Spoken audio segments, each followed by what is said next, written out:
Assalamualaikum warahmatullahi wabarakatuh. Perkenalkan, nama saya Gempita Buana Putri dengan nomor induk 1714100098. Saat ini saya akan mempresentasikan hasil skripsi saya yang berjudul Analisis Kinerja Aplikasi KAI Akses menggunakan metode User Experience Curve, yang dibantu oleh dosen pembimbing saya, Bapak Muhammad Isman Herdiansa, ST, MM, PhD. Adapun latar belakangnya, aplikasi KAI Akses merupakan aplikasi yang dibuat untuk memenuhi kebutuhan penumpang kereta api, baik kereta api jarak jauh, menengah, maupun lokal. Dalam upaya mengembangkan aplikasi dan menyesuaikan kebutuhan pengguna, PT KAI banyak melakukan update perubahan aplikasi KAI Akses. PT KAI meluncurkan web KAI Akses yang memiliki domain akses www.kai.id. Pada penelitian ini, peneliti akan melakukan evaluasi pengalaman pengguna aplikasi KAI Akses berdasarkan pengalaman yang dimiliki pengguna agar dapat mengacu sebuah persepsi terhadap penggunaan aplikasi serta tanggapan pengguna dalam berinteraksi dengan sistem. User Experience Curve adalah metode yang akan digunakan pada penelitian ini. Metode User Experience Curve merupakan metode yang dapat membantu pengguna dalam melaporkan pengalaman mereka dari waktu ke waktu. Batasan masalah yang pertama itu ruang lingkup hanya meliputi informasi seputar aplikasi KAI Akses. Yang kedua, informasi yang disajikan yaitu proses uji peningkatan kepuasan pengguna aplikasi KAI Akses menggunakan konsep User Experience Curve. Tujuan penelitian ini memiliki tujuan untuk menganalisa pengalaman pengguna dalam menggunakan aplikasi KAI Akses dengan menerapkan metode User Experience Curve. Rumusan masalah: bagaimana mengevaluasi atau menilai kinerja dari aplikasi KAI Akses dengan menggunakan metode User Experience Curve. Manfaat penelitian untuk membantu pihak KAI mengetahui pengalaman pengguna selama ini di dalam penggunaan aplikasi KAI Akses. Yang kedua, membantu pihak KAI mendapatkan informasi penggunaan aplikasi KAI Akses. Tinjauan pustaka analisis menurut Megawati 2017. Analisis adalah investigasi sebuah peristiwa, esai, akte, dan lain-lain untuk mengetahui sebuah keadaan sebenarnya. Aplikasi menurut Abdurrahman dan Rizwaya. Aplikasi adalah program siap pakai yang digunakan untuk menjalankan perintah-perintah dari penggunaan aplikasi tersebut dengan tujuan mendapatkan hasil yang lebih akurat sesuai dengan tujuan pembuatan aplikasi tersebut. User Experience menurut Singh 2020, User Experience merupakan metode untuk mengevaluasi pengalaman pengguna dalam jangka waktu yang panjang.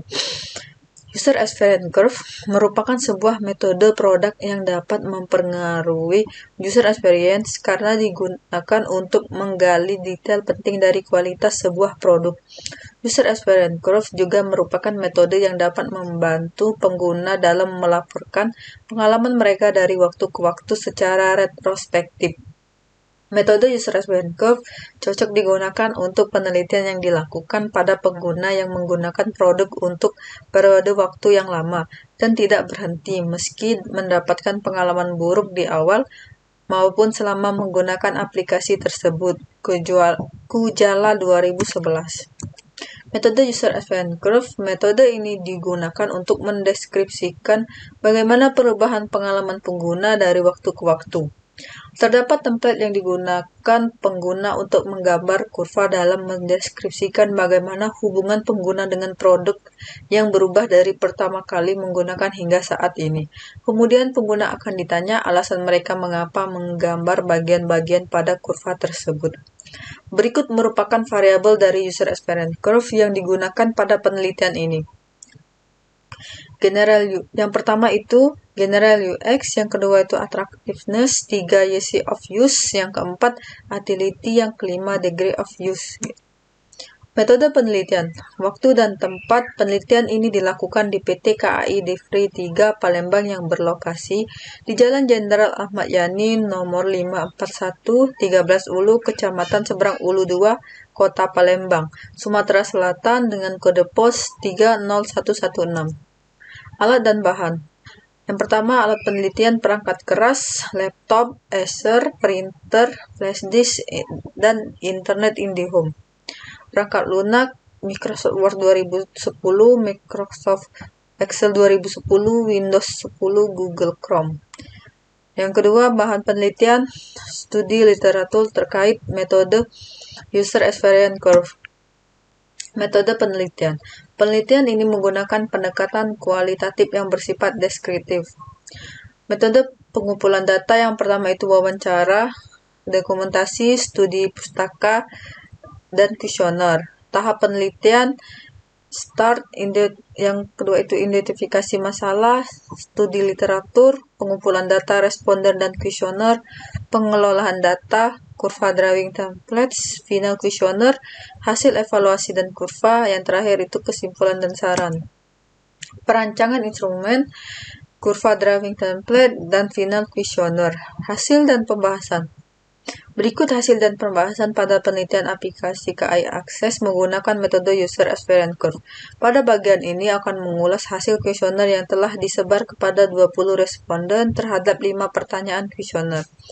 Data yang diperoleh dari 20 responden ini bersifat kualitatif dan berbentuk kurva.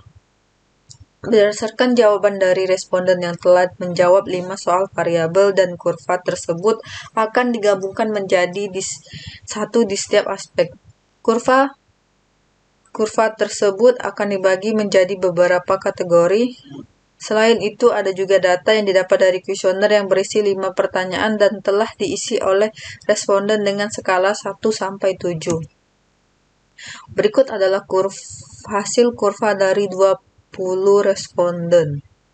Yang pertama itu kurva general UX, itu berisikan kurva yang digambar oleh hasil dari 20 responden. Sedangkan improving general UX itu adalah kurva yang dilihat dari titik awalnya rendah dan titik akhir itu lebih tinggi. Kurva deteriorating general UX, di mana titik awal itu lebih tinggi dan titik akhir itu lebih rendah. Begitu juga dengan kurva attractiveness, kurva ease of use, kurva utility, dan kurva degree of use. Hasil penelitian. Dari hasil pengelolaan data yang dilakukan terhadap kurva yang dikumpulkan, termasuk kurva general UX, kurva attractiveness, kurva ease of use, kurva utility, dan kurva degree of use, masing-masing kurva menunjukkan tren yang berbeda. Sebanyak 100 kurva yang telah dikumpulkan akan dibagi kembali menjadi kurva improving, deteriorating, dan stable. Berikut tabel rangkuman tren data kurva. Kurva general UX memiliki 12 nilai improving, 7 deteriorating, dan 1 stable. Berikutnya kurva attractiveness, 13 improving, 4 deteriorating, dan 3 stable. Kurva ease of use, 12 improving, 4 deteriorating, dan 4 stable. Kurva utility, 5 improving, deteriorating 10, dan 5 stable. Dan terakhir kurva degree of use, 14 improving, 4 deteriorating, dan 2 stable. Berikut data rata-rata jawaban kuesioner dari responden. Di pertanyaan pertama itu, apakah aplikasi ini baik untuk Anda? Memiliki nilai rata-rata 5,6. Di pertanyaan kedua, apakah produk memenuhi ekspektasi Anda? Memiliki nilai rata-rata 5,1. Yang ketiga, berapa besar kemungkinan Anda akan harus terus menggunakan aplikasi tersebut? Memiliki nilai rata-rata 5,3. Pertanyaan yang keempat, jika teman Anda berencana untuk menggunakan aplikasi yang sama, apakah Anda akan merekomendasikan aplikasi ini kepada mereka memiliki nilai rata-rata 5,2? Dan yang terakhir, seberapa penting produk ini bagi Anda memiliki nilai rata-rata 5,4? Kesimpulan. Yang pertama, hasil penelitian menunjukkan bahwa variabel general UX, attractiveness, ease of use, dan degree of use menghasilkan banyak kurva improving, sedangkan variabel utility menghasilkan banyak kurva deteriorating. Yang kedua, hasil analisa membantu pihak KAI mendapatkan informasi penggunaan aplikasi KAI Akses oleh pelanggan dan mendapatkan kesimpulan untuk memperbaiki kekurangan yang ada pada aplikasi. Yang ketiga, hasil rata-rata dari pengukuran menggunakan user experience curve menunjukkan performa setuju karena rata-rata penilaian di atas angka 5. Adapun saran dari peneliti analisis kinerja aplikasi KAI Akses menggunakan metode user experience curve sebagai berikut. Yang pertama, diharapkan hasil dari penelitian ini bisa dijadikan sebagai bahan untuk perbaikan dan update selanjutnya oleh tim divisi developer sistem. Yang kedua, diharapkan dapat dilakukan percobaan dengan metode yang lain agar menghasilkan perbandingan metode. Sekian presentasi dari hasil skripsi saya. Jika ada yang kurang, saya mohon maaf. Saya akhiri. Wassalamualaikum warahmatullahi wabarakatuh.